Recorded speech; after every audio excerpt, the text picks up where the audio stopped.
राम जी की इच्छा से अब ये जो अपमान हुआ है, ये ब्राह्मण का नहीं, समग्र हिंदू समाज का अपमान है।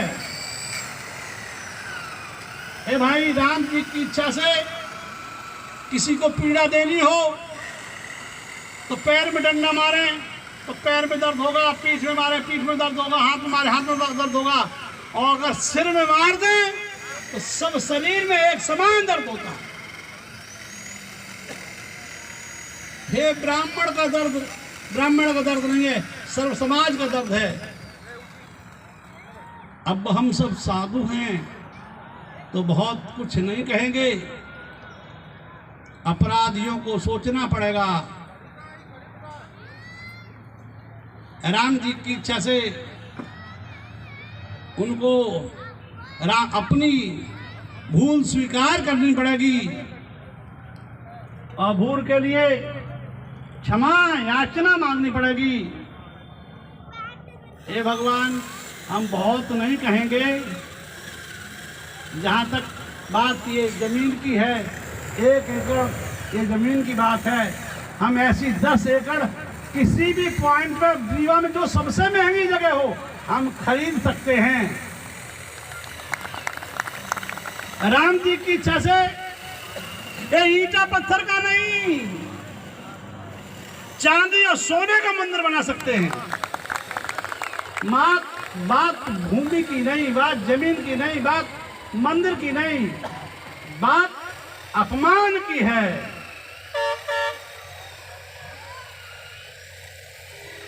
बात हिंदुत्व को ललकारने की है।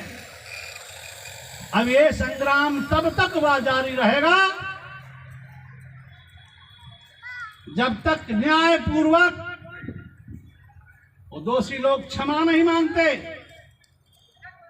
राम जी की इच्छा से यदि ये भूमि आप साबित करते हैं कि ये राम जी की इच्छा से असंवैधानिक है, ये राम जी की इच्छा से ये सरकार के उसमें है, तो भाई इसी रोड का ही आराम सीमांकन कराओ, इस बाईपास रोड का ही सीमांकन कराओ, और जो जो सीमांकन में आते हैं सबको ढहाओ।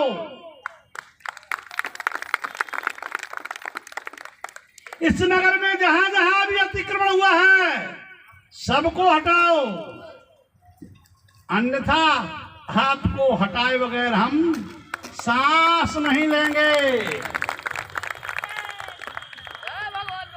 जय सिया राम दोबारा कभी मरना ही नहीं पड़ता है, एक बार मरना ही मरना होता है। कोई ऐसा है कि जो न मरे? कोई ऐसा है? वो दोबारा मरना ही नहीं है, एक बार मरना ही मरना है। तो क्यों ना एक बार भगवान ही के लिए मरा जाए। झूठे झूठे तालियां नहीं बजाना, हाँ झूठे झूठे तालियां नहीं बजाना। अगर हमारे साथ हैं तो भगवान को साक्षी करके कहना पड़ेगा कि अब हम जो जीना था जी लिए। हमारे पहले भी कितने सब चले गए, उनकी गृहस्थी बनी रही है, उनके बच्चे भी कैसे न कैसे हुए हैं, हमारे बाद में भी जाएंगे। तो क्यों ना एक बार भगवान के लिए, क्यों ना एक बार भगवान के लिए न मरा जाए। हम बहुतों की नहीं अपनी कहते हैं। जय सीताराम। जैसा जैसा समय आएगा, जैसा जैसा समय आएगा हम उसी प्रकार से राम जी की इच्छा से आगे बढ़ेंगे, दोषियों को दंड दिलाएंगे। और नहीं तो जय सीताराम,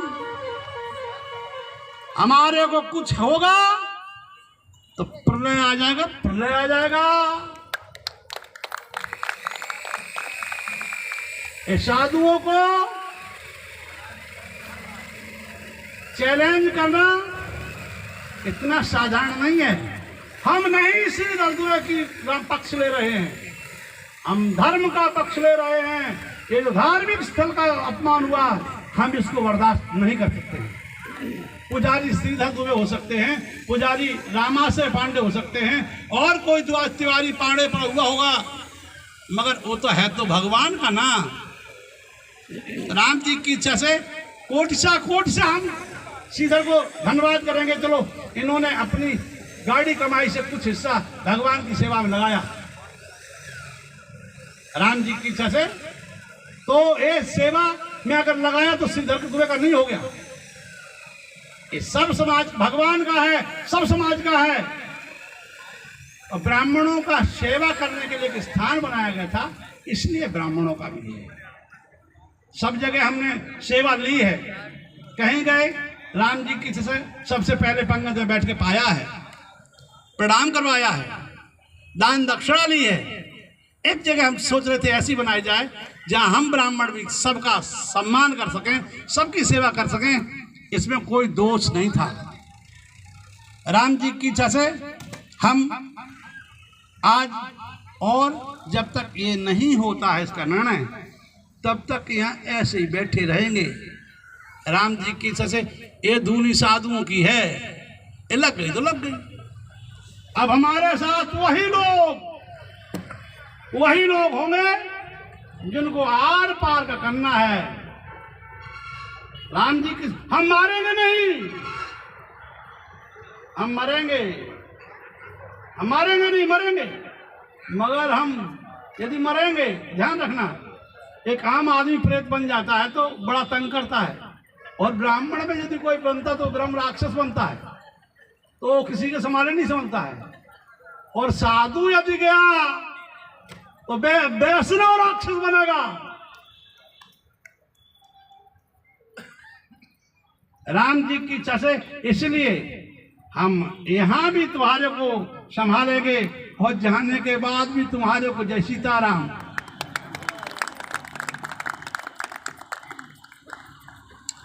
ए भाई, राम जी की इच्छा से हमारे समझ में ये नहीं समझ में आ रहा, ये जो लोग खड़े हैं ये विरोध में खड़े हैं कि समर्थन में खड़े हैं। जब ये आज इकट्ठे बैठ नहीं सकते हैं तो कल ये इकट्ठे लड़ेंगे क्या?